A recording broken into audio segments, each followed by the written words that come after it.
कक्षा 10 के समस्त विद्यार्थियों को आरडी गुरुजी की तरफ से आशीर्वाद। आज चैप्टर नंबर 13 के बारे में मैं कुछ आपको इम्पोर्टेंट टॉपिक्स बताने जा रहा हूं, तो ध्यानपूर्वक सुने। ये 5 नंबर का चैप्टर आएगा, पारितंत्र। इसका फर्स्ट टॉपिक है, चैप्टर का नाम है पर्यावरण। सबसे पहले इस चैप्टर में आएगा पारितंत्र की डेफिनेशन। पारितंत्र किसे कहते हैं? तो सिंपल सा है, जैविक और अजैविक घटक मिलकर एक तंत्र का निर्माण करते हैं तो पारितंत्र कहलाता है।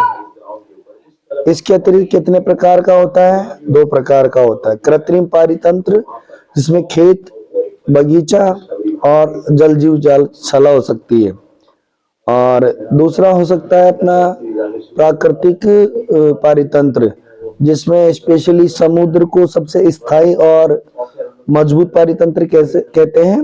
और इसके अलावा वन, तालाब, झील, ये सब प्राकृतिक पारितंत्र के उदाहरण हैं। इसके बाद में इसमें आता है उत्पादक। उत्पादक किसे कहते हैं? वे शैवाल या हरे पेड़ पौधे जो प्रकाश संश्लेषण की क्षमता रखते हैं, उन्हें हम कहेंगे उत्पादक। और इन उत्पादकों को जो खाने का काम करते हैं वो करते हैं प्राथमिक उपभोक्ता। प्राथमिक उपभोक्ता को द्वितीयक और द्वितीयक को तृतीयक। इस प्रकार से एक कोऑर्डिनेशन, एक स्तर बन जाता है। और इस स्तर में जो सबसे ज्यादा जीवों की संख्या होती है वो निचले स्तर पे होती है, जो कि उत्पादक होते हैं। और एक जीव दूसरे जीव को खाता है तो उसके अंतर्गत 10% ऊर्जा ट्रांसफर होती है। और पेड़ पौधे सूर्य की 1% ऊर्जा को ही प्रकाश संश्लेषण में काम लेते हैं। इसके अतिरिक्त एक टॉपिक है आहार श्रृंखला। एक जीव दूसरे को, दूसरा तीसरे को खाता है तो एक चेन बनती है, इसे आहार श्रृंखला कहते हैं। जैसे घास का पादप है, उसको किसी टिड्डे ने खाया, टिड्डे को किसी मेंढक ने खाया, और मेंढक को किसी बिल्ली ने खाया, बिल्ली को कुत्ते ने, तो एक चेन बन गई, तो इसको हम आहार श्रृंखला कहेंगे। इसके अलावा आहार जाल, एक जीव को यदि अनेक जीव खाते हैं तो उसे हम आहार जाल कहेंगे। तो आहार श्रृंखला और आहार जाल दोनों डिफरेंस है, इसका ध्यान रखें। इसके बाद में एक आता है जैविक आवर्धन। हानिकारक रासायनिक पदार्थों का विभिन्न माध्यमों से होते हुए मानव के शरीर में प्रवेश करना जैविक आवर्धन कहलाता है। ये हानिकारक रासायनिक पदार्थ खेतों में जो हम सुरक्षा के लिए पीड़कों के लिए इलाज करते हैं, उसके द्वारा या पानी में बहकर या विभिन्न माध्यमों से हमारे शरीर तक पहुंचता है।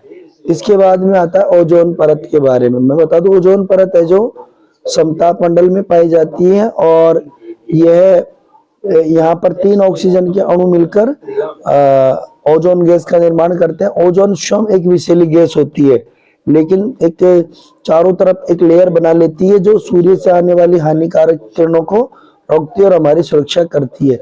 ये हानिकारक किरणें यदि पृथ्वी पर आ जाए तो इस प्रकार की बीमारियां हो सकती है। फर्स्ट मोतियाबिंद हो सकता है, त्वचा का कैंसर हो सकता है। इसके अतिरिक्त डीएनए में विकृति भी आ सकती है।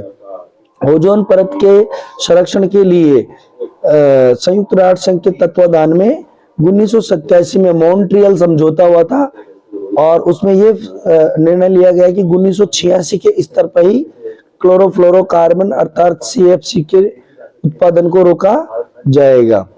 ये इसके लिए कार्य किया गया था। इसके बाद में था जैव निम्नीकरण और अजैव निम्नीकरण। जैव निम्नीकरण वे पदार्थ जो अपघटित हो जाते हैं, और जो पदार्थ अपघटित नहीं होते वो अजैव निम्नीकरण। इसके बाद में अंतिम टॉपिक है कचरा प्रबंधन। कचरे को यदि हम सही तरीके से यूज लेंगे, यूटिलाइज लेंगे, और उसी से हम एनर्जी वगैरह प्राप्त करेंगे और सही निस्तारण करेंगे, तो ये उसका सही और सही डिजास्टर प्रबंधन होगा। ये इस 13वें पाठ का सार था, जो 5 नंबर का है। आशा है कि आप इस टॉपिक को बार बार रिवाइज करके और इसे याद करने का प्रयास करेंगे, और कोई चीज नहीं आती है तो आप कल पूछेंगे। रिवाइज करें और बार बार इस टॉपिक को सुने। Thank you.